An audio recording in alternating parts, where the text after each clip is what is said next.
হে বন্ধুরা, welcome back to our channel. কেমন আছো তোমরা সবাই? আশা করি তোমরা সকলেই খুব ভালো আছো। আজকে অনেকদিন বাদে মা আর আমি বসেছি এমনি নর্মাল খাবো গল্প করতে করতে। এখানে আছে হচ্ছে গিয়ে তোমার ফুলকপি আলু দিয়ে তেলাপিয়া মাছের ঝোল। এখানে আছে ফুলকপি আলু ভাজা। আমার প্লেটটা একটু ঘুরে গেছে আর আমি আমার জন্য পাঁপড় নিয়েছি। চলো খাই। মা আবার একটা লঙ্কা, কটা কাঁচা লঙ্কা নিয়েছে।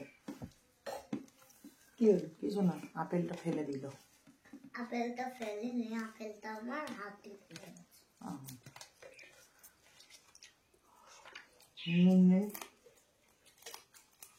আমাকে দাও তো একটা কাঁচা লঙ্কা। জি,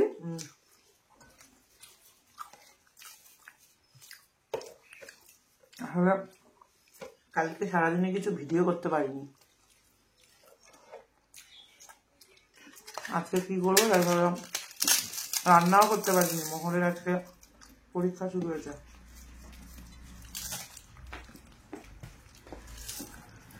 কালকে মাও আসেনি। মা আসেনি কেন বলো?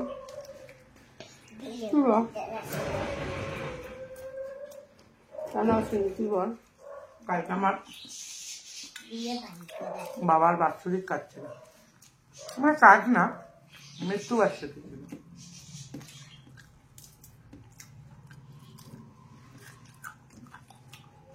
তাই মা আসেনি, বাড়িতে ছিল।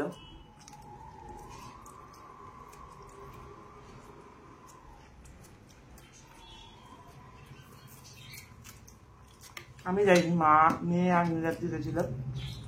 মালা ফেরত দিয়ে এসছে। অনেকে তোমার ছোটবেলার গল্প শুনতে চায় না, কি গল্প ছোটবেলা? মানে তোমার বাবা মা ভাই বোন।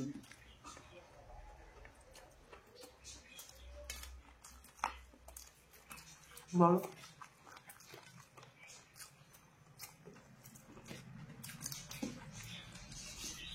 আমার বাপের বাড়ি সিমলাপ ছিল, এখন আর নেই। মানে বাড়িটা বিক্রি হয়ে গেছে। বাড়িটা বিক্রি হয়ে গেছে। আমরা 3 বোন 2 ভাই, আমি সবার ছোট।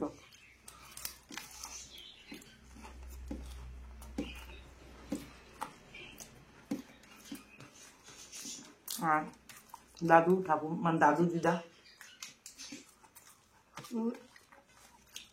আমার বাবা টেলিফোন এক্সচেঞ্জে চাকরি করতেন, আর সাইডেটা চান্সি ডাক্তারি করতেন। ওই অশ্ব ভবনদারে বলে অপারেশন করতো। মাও সঙ্গে থাকতো বাবার সঙ্গে। দাদু খুব ভালো কাঠের কাজও করতো। আমার বাবা আবার কাঠের কাজও জানতেন। না, হাতের কাজ হিসেবে কাঠের মিস্ত্রি ছিলেন না, মিষ্টি নেই, বাবা হাতের কাজ। হাতের কাজ করতেন, ভালোবাসতেন করতে। আমার মামার বাড়িটা বানানো আছে, দাদুর নিজের কাঠের মূর্তি বানিয়ে সবাইকে দিয়েছিল। আমার বাবার মূর্তি কাঠেরই তৈরি করেছি, নিজেরটা নিজে তৈরি করেছে। তারপর আমাদের ঘোড়ার একটা রথ চলে, সেই রথে জগন্নাথ বলরাম সুভদ্রা আমার বাবা মানিয়েছে নীল কাঠ দিয়ে। শখের কাজ করতো। বাবা কাজ খুব সুন্দর আমার। হ্যাঁ, মামার বাড়ির অনেক, আমার মায়ের বাড়িতে যে একটা বসার সোফা মতো আছে, ওটা দাদুরই বানানো। মামার বাড়ি ইজি চেয়ার, না ইজি চেয়ার, ইজি চেয়ারটা তো মামা, ছোট মামা বসতো, আমরাও গিয়ে বসতাম।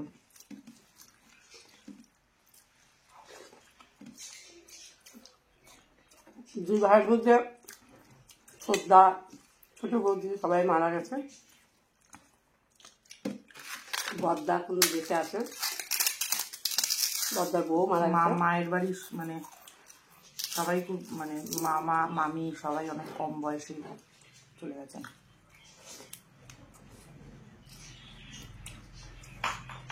দাদু যখন মারা গেছে তখন আমি ক্লাস 2-তে পড়ি মনে হয়। পড়ি না ভাই, 2-তে পড়ি, তখন আমি কত ছোট, আমি ইয়েতে পড়ি। যখন আমার মা মারা গেছে তখন ও 1 বছর বয়স। আর ছোট মামা যখন মারা গেছে তখন আমি ক্লাস 11-এ পড়ি। তাই ওকে তখন পরীক্ষা দিচ্ছি। পরীক্ষা করলাম। আর ছোট মামি যখন মারা গেছে তখন আমি ক্লাস 7-এ পড়ি। 7-এ না, হ্যাঁ 7-এ পড়ি।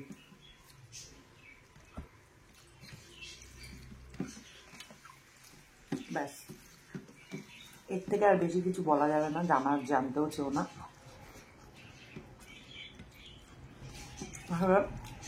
মায়ের ফ্যামিলির সবাই খুব বড় লোক তো, গুতোচ্ছে পা দিয়ে। হ্যাঁ, বুঝাবো কেন?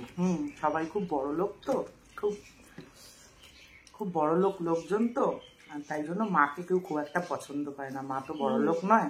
না করুক, না করুক, পছন্দ না করুক, না করুক, তাই বলে কি আমার দিন যাচ্ছে না, খাওয়া হচ্ছে না? সব ভীষণ তুমি তো মিষ্টি অ্যারিস্টোক্রেট লোকজন। তুমি তো মিষ্টি মিষ্টি খাবার খাও না, ঝাল ঝাল খাবার খাও। হুম।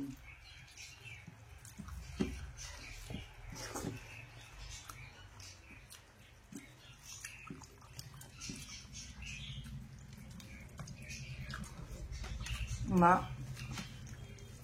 যখন আমার ছোট মামার কথা মনে আছে, ছোট মামা প্রথম দিকেও মার সাথে খুব বদমাইশি করতো।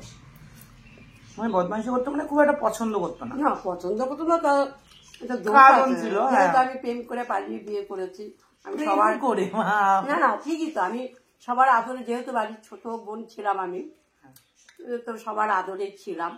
ওটা ওরা পছন্দ করেনি, অথচ ওরাও প্রেম করে করেছে বিয়ে, কিন্তু আমারটা ওরা সেরকম ভাবে মেনে নিতে পারেনি। ছোট বোন, অনেক শখের ছিল। শখের ছিল, খুব আদরে ছিলাম আমি। সব আদর চলে গেছে বিয়ের পর, উনুনের পোদে হাওয়া দিয়ে। আমার যেমনি কর্ম সেরকমই আমি করেছি, আমার কপালে ছিল এটা, তাই করেছি। কিন্তু আমার তো বাপের বাড়িতে অভাবে ছিলাম না। তো সেইটা তো মা সেই সময়। তারপরে আবার বাকি লোকজনরা আমি একটা কথা বলতে চাই এখানে, মায়ের সাথে কে কি করেছে আমি তো বলতে পারবো না। মা কত আদরে মানুষ হয়েছে বা কি হয়েছে, আমি মামার বাড়ি পাইনি, এটা একদম ঠিক কথা। মামার বাড়ির ভালোবাসা কি, মামা মামি কিরকম হয়, আমি এগুলো কিছু পাইনি। তাই আমার কাছে সেরকম কোনো ওদের প্রতি আমার না পাবে কি করে, তখন তো আমিও তো যেতাম না বাপের বাড়ি। না মা, ও যেত না, আমি না গেলে ও যেত কি করে, আমিও তো যেতাম না। না তুমি যেতে না, খুব কমই। কিন্তু ওটাকে যাওয়া বলে না, কিন্তু একটা মানুষ আমার মামার বাড়ি, যার কাছে চিরজীবন কৃতজ্ঞ থাকবো। আচ্ছা, তাদের সাথে আমার কথা নেই, কিন্তু ওই যে লোকের সাথে বেইমানি করতে পারি না, সেটা হচ্ছে আমার বড় মাসি। আমার বড় মাসি আমার মায়ের জন্য প্রচুর করেছে, আমি চাক্ষুষ দেখেছি। এবং আমার জন্য, সে ছোট থেকেও আমাকে ভীষণ ভালোবাসতো আমার বড় মাসি। মানে আমার মানে কল্পনার বাইরে ভালোবাসতো আমার বড় মাসি। আমার দিদি আমার ছোটবেলাও আমাকে খুব ভালোবাসতো। একটা ভুল আমাকে খাইয়ে দিত। আচ্ছা, তো সম্পর্কটা ঠিক নেই, কিন্তু আমার সম্পর্ক ঠিক নেই বলে ঝগড়া ঝামেলা নেই, কেউ কারোর সাথে কথা বলে না, কিন্তু আমার বড় মাসি ভীষণ ভালো ছিল, ভীষণ ভালোবাসতো আমার। মানে আমার বাবা যদি আমাকে মারধর করতো, তেড়ে যেত, খুব ভালোবাসতো।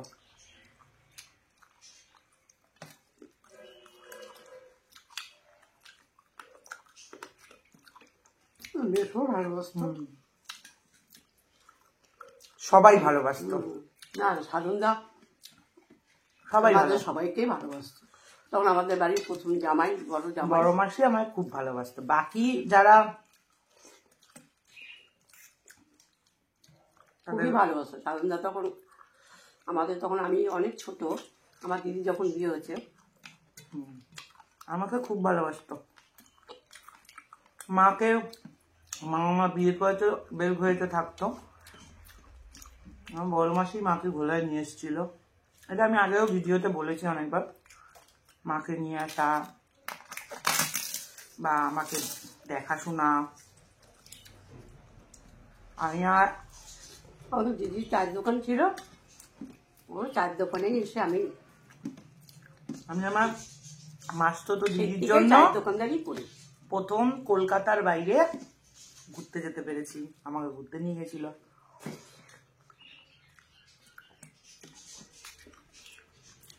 প্রচুর ভালোবাসতো আমার।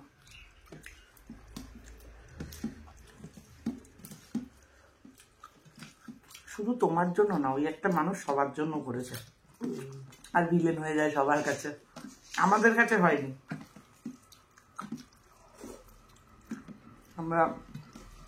আমি এখনো মনে রেখেছি, এবং মাকে এমনি সময়ও বলি। মাকে যখন আমি, মা মেয়ের মধ্যে তো ঝগড়া হয় তোমরা জানোই, যখন মায়ের সাথে আমার খুঁটিনাটি নিয়ে বাঁধে তখন আমি বলি, ওই তো তোমার এই তো করেছিলে, এই দিয়েছো, দেখো এখন ফিরেও তাকায় না তোমার দিকে, এরকম যখন বলি মাকে, তখন বলি যে তোমার বাড়ির একটা লোকের প্রতি যদি আমার ভালোবাসা থেকে থাকে তাহলে সেটা হচ্ছে বড় মাসি।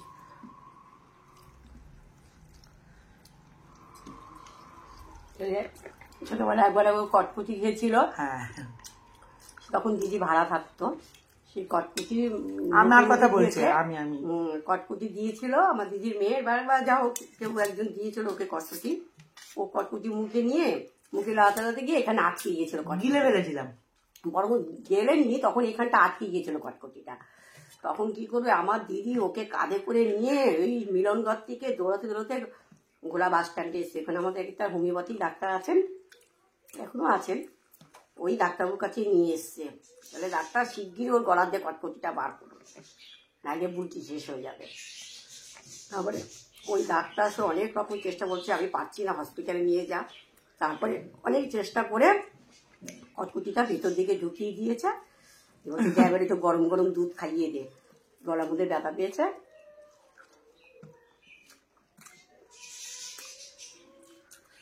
কত গল্প করছি, মাছি চেনে, মাছি জানে না।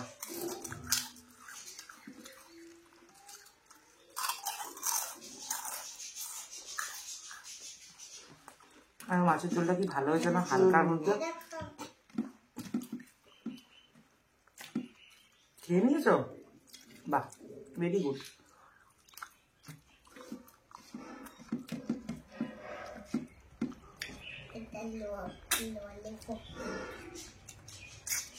তোমার আগে আমার খাওয়া গেল, আজকে কি ব্যাপার?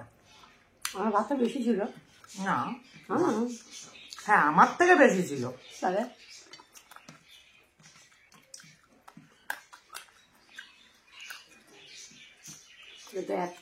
দিদি এত ভালোবেসেছে, অথচ ওর বাবা যখন মারা গেছে তখন একবারও এসে চুপি মারিনি। ঠিক আছে, সেটা আসতে হবে না।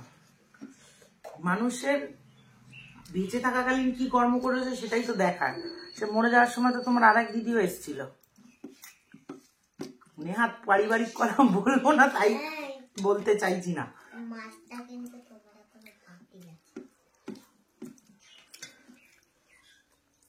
সেই বা এসে কি করেছে,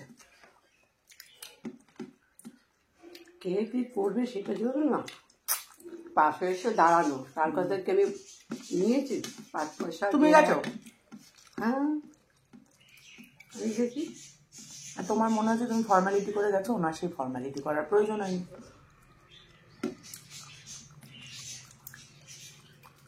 আমরা কিন্তু ঝগড়া করছি না, ডিবেটও করছি না। ঝগড়া কি আছে?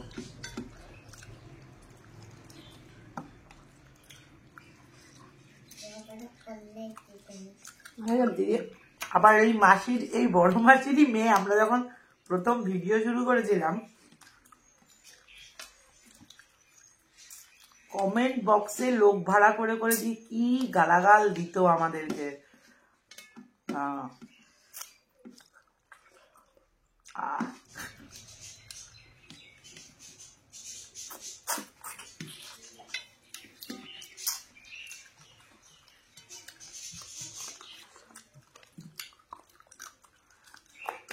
তেলাপিয়া মাছের মাথা খেতে আমার হেভি লাগে,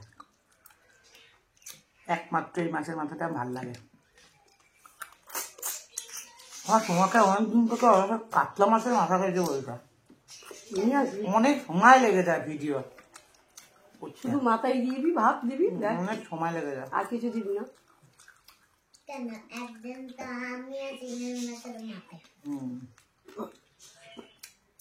মহল বলছে একদিন তো আমিও চিংড়ি মাছের মাথা খেয়েছিলাম। মা আবার খেয়েই ছুট মারবে, আর আমি খেয়েই মেয়েকে ঘুম পাড়াতে বসবা।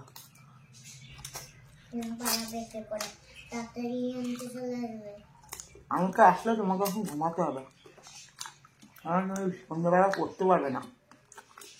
আমি করে হুম, আমি তো চলে আসছি। একটু গিয়ে নিজের মতো করে শোবে না, যতক্ষণ না আমি শোবো।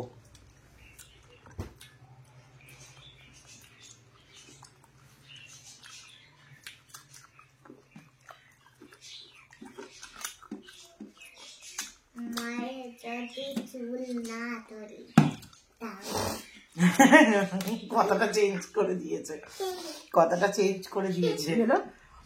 বলছে মায়ের যদি চুল না ধরি তাহলে আমার ঘুম আসে না। না দিদি ঠিক আছে ঠিক আছে, আর বলতে হবে না তো। চলো মা খেতে থাকুক, খাওয়া হয়ে গেছে। আজকের মতো টাটা।